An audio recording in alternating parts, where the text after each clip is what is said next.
Grace has found me just as I am,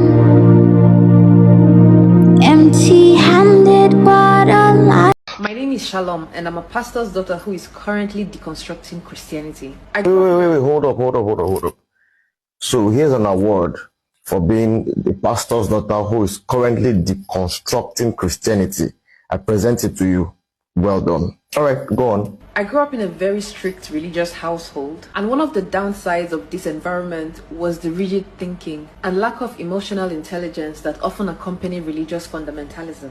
All right, I think by strict religious, you simply mean a morally upright family. Yes, because that's all the Bible tells us. The Bible simply gives us guidelines to become morally upright. The Bible has never hurt anyone. The Bible has never advised anybody to hurt anybody. Never happens in the Bible. Every single thing in the Bible is to give us guidelines to live morally upright in a corrupt world. Go on, please. As a daughter of a pastor, I wasn't allowed to question the beliefs that I was taught or hold opinions that differed from those of my parents. And this, by the way, is called indoctrination. When I began questioning my beliefs and challenging the programming I had grown up with, it was as difficult and terrifying as you would expect. I experienced intense cognitive dissonance and All right, now, is there any part of the doctrines, or what you call indoctrination about Christianity, that subjects you to some kind of torture or to some kind of life that is not good? Is there any part? Because, you know, as children growing up in the Sunday school, we are taught the 10 commandments: thou shalt not kill, thou shalt not do this, thou shalt not do that. And these were the principles that we grew up with as children in the Sunday school, and other parts of the scripture that said, love your neighbor as you love yourself, forgive. Those are the basic teachings of the scripture. So this is not the first, and she will not be the last. I've seen a couple of people also like her who say they were born in very religious homes, right? Christianity, precisely. So many of them are all over the internet. I don't want to begin to mention their names.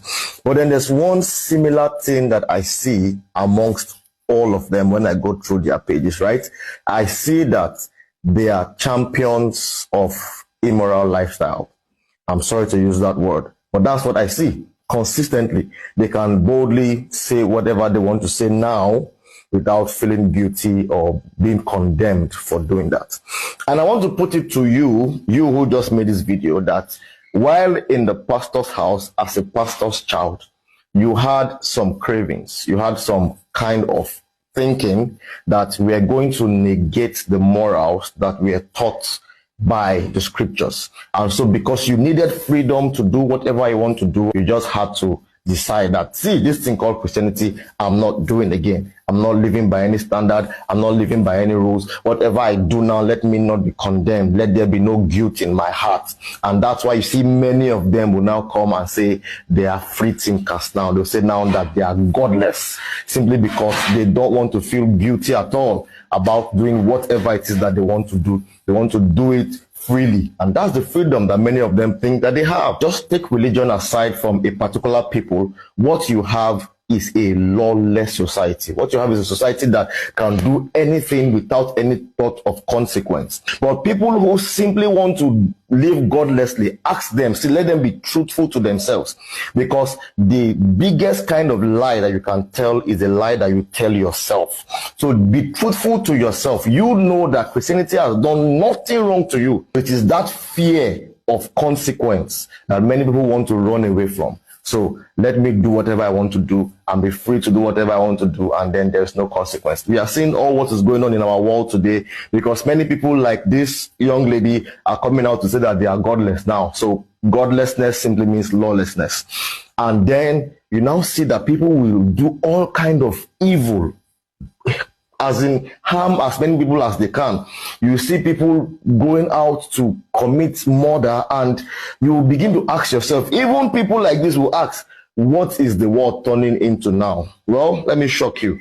The world is turning godless, just as you all will want it. But let me just tell you the truth. There are so many other pastors' children scattered all over the world who bear the badge of pastors' children with pride.